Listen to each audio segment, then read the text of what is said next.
Hey guys, Zombie here, and welcome back to another Call of Duty Cold War Zombies guide. Now, if you've played any of this game, you know that the progress is carried over between zombies and multiplayer. So if you level up in zombies, it also levels you up in multiplayer and vice versa. And leveling up a gun in zombies will also level it up in multiplayer and vice versa. Now, camos are separate between the two modes and have different requirements, but if you get all of them, you get dark matter. This has led to a lot of people wanting to get all the camos in both zombies and multiplayer. And probably the hardest weapon class to get all the camos for in zombies would have to be snipers, in my opinion. And I don't think I'm alone in that feeling. In today's video, we're going to be looking at how to most efficiently get your snipers gold and then plague diamond, which is for getting all the gold snipers in zombies. Before we get into that though, I was looking at the stats and noticed over 95% of the people who watch my videos aren't subscribed, and that's a huge number of people who watch but aren't subscribed. So if you could please do me a favor and head down and just check if you're subscribed. I've heard there's this thing going around where unsubscribes people, or people think they're subscribed because the videos keep getting recommended, but they're actually not. So if you can just check for me, it'd mean a lot to me. Without any further ado, let's get into the video. Now, the first step I would actually recommend doing in multiplayer, and I know a lot of people in this game who play zombies maybe really just don't like multiplayer or they don't like to play it. Now, this doesn't have to be in multiplayer, but it would be more time effective to do it this way, so let's get into what that is. My recommendation for the first step would be to get to at least level 5 on your sniper in multiplayer. And I mean, level 5, we get level 5 so quick. Well, yeah, but if you're planning to go for dark matter, you're gonna need the camos from everything, and this will make it faster in zombies to get your gold. Okay, so what happens at level 5? Well, you unlock a series of camo challenges that ask you to get critical kills, which means basically getting headshots. And the hardest or most time-consuming, the highest tier challenge in that class is to get 2,500 critical hit kills. Now this is going to take by far the most amount of time out of any of the camo challenges. And to be honest, only being level 5 will not be high enough to get you all the way to level 50, unless you're doing it right now or at any future double XP for weapons, because right now it's the 25th of November, and through the 30th, you will get double weapon XP, and it's 2020 right now, by the way. This really only applies if you're watching in the near future, or if you're watching at a period where there is double weapon XP.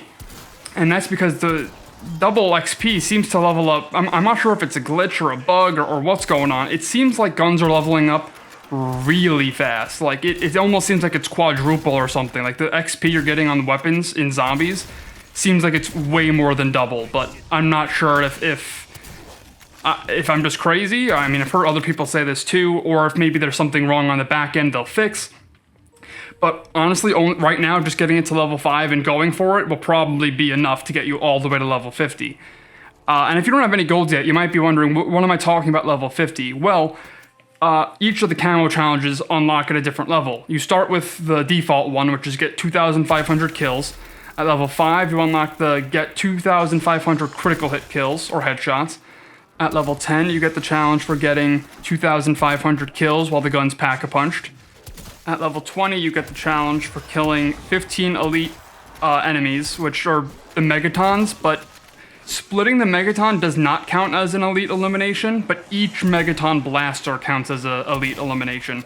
So each Megaton has the possibility of earning you up to 2 elite eliminations, one for each blaster, but just splitting him does not count as an elite elimination. But 15 of those, you get that in one game, 2 tops. Level 30, you get the challenge for getting 10 rapid kills 10 times, which you'll get done in one game, or, you know, maybe even within the first 15 to 20 rounds.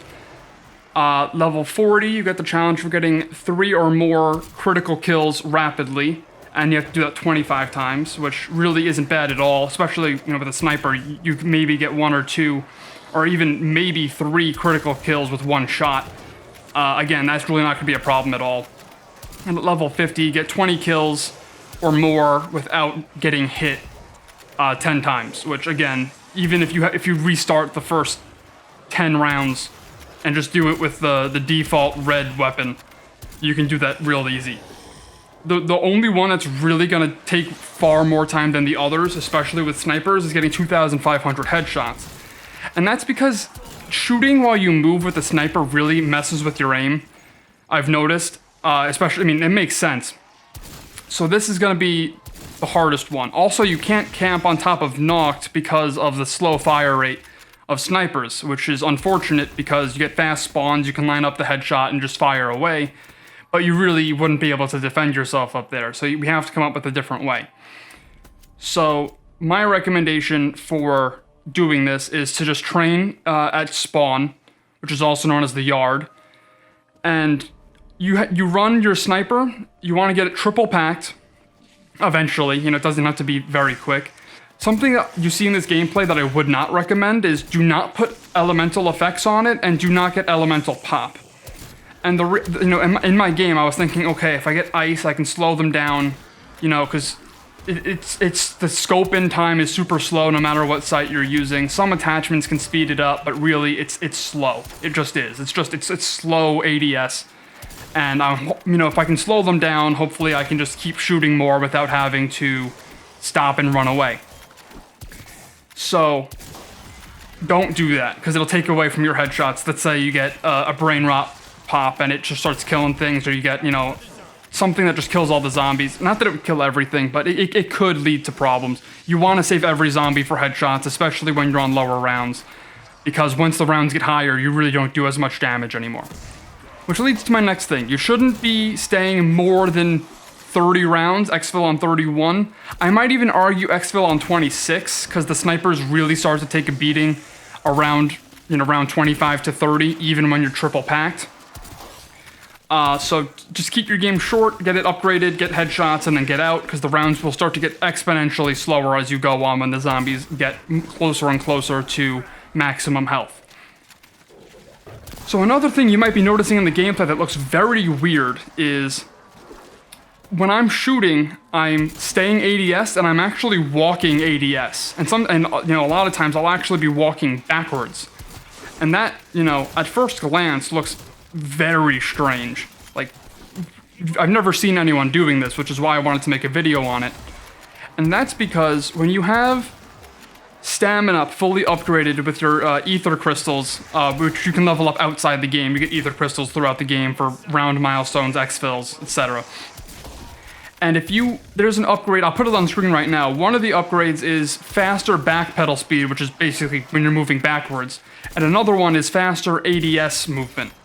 And I'll pull up another section of gameplay here in a second, but you'll notice that when you walk ADS with a sniper, you're actually walking faster than just walking normally with your fully upgraded stamina.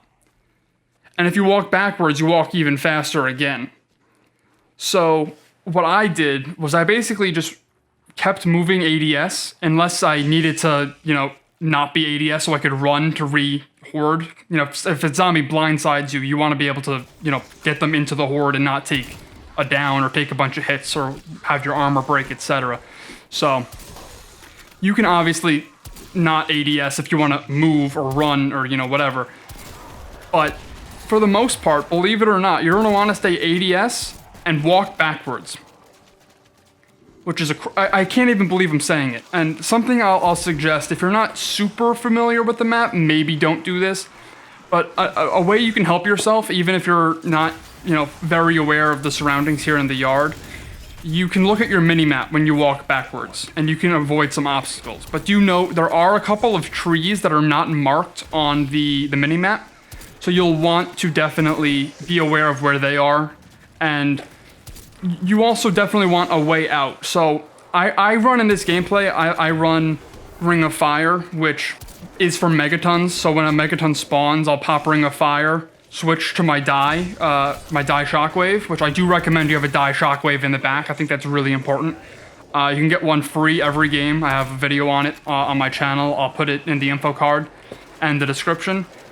But basically, you pop the Ring of Fire, you switch to your die shockwave, you blast the megaton, which will, in the Ring of Fire, will most likely bring it right to a split.